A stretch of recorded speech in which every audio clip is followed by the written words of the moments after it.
Types of physics. ये types of physics जो होता है ये दो तरह का होता है।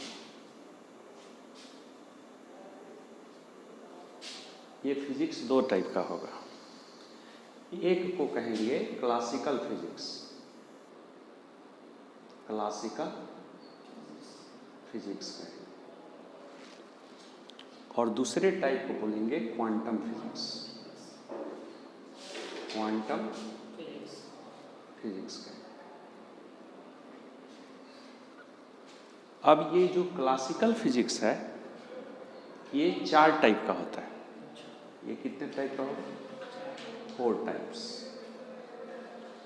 और इस 4 टाइप्स को याद रखने के लिए मियोट याद रखो, MEOT, मियोट। मियोट याद रखोगे तो तुम्हारा मेमोरी एसोसिएशन हो जाएगा कि ये 4 टाइप कौन कौन होता है। M for mechanics, mechanics. E for electrodynamics, इसको कहते हैं electrodynamics. O for optics, O को क्या कहते हैं? ऑप्टिक्स कहते हैं। और T फॉर थर्मोडायनामिक्स, इसको थर्मोडायनामिक्स कहते हैं।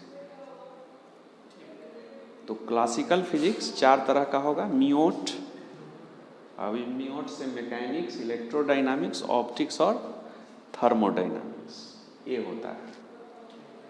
ये जो आपका फिजिक्स है क्वांटम फिजिक्स, इसको बाद में करते हैं, यहाँ समझते हैं। मैकेनिक्स, यह जो मैकेनिक्स आपको पढ़ना है वो 11th क्लास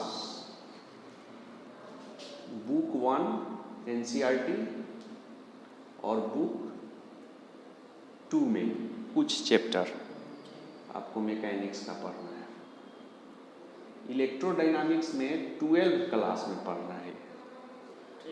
और यह NCERT का बुक 1, जो बुक 1 है वो इलेक्ट्रोडायनामिक्स है। ऑप्टिक्स 12th क्लास में ही पढ़ना है। NCERT बुक 2 पढ़ना है।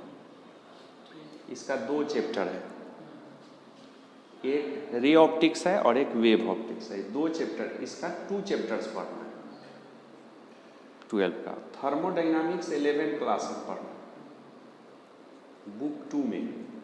ये जो NCERT बुक 2 है उसमें थर्मोडायनामिक्स पढ़ना है। तो 11th क्लास में तुमको पढ़ना है मैकेनिक्स बुक 1 और बुक 2 और थर्मोडायनामिक्स बुक 2, ये 2। तो 2 NCERT का जो तुम्हारा बुक है वो सिर्फ 2 फिजिक्स है, एक है मैकेनिक्स और एक है थर्मोडायनामिक्स। इतना तुमको पढ़ना है 11th क्लास में।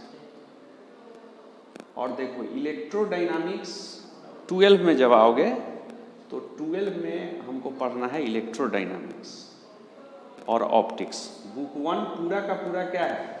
इलेक्ट्रोडायनामिक्स। और ऑप्टिक्स बुक 2 का 2 चैप्टर है। और जो रेस्ट चैप्टर है वो क्वांटम फिजिक्स है। ये क्या है? बुक 2 का rest chapters of NCERT book 2। NCERT book 2 का रेस्ट चैप्टर है। तो इस तरीके से हम लोगों को ये पूरा का पूरा 11 और 12 क्लास में फिजिक्स के टाइप्स को हम लोग को क्या करना है? पढ़ना है। अब यहाँ समझो कि ये फिजिक्स का डिफिनीशन हमने पहले बता दिया। फिजिक्स साइंस है का ब्रांच है, ये बता दिया। अब ये फिजिक्स का ये सब ब्रांच है। तो विशेष तौर पे आप जब ये पौधा फिजिक्स का खड़ा कीजिएगा तो इसका एक ब्रांच क्या हो गया? Classical physics.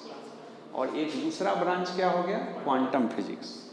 और इस क्लासिकल फिजिक्स का कितना ब्रांच हो गया? 4 ब्रांच।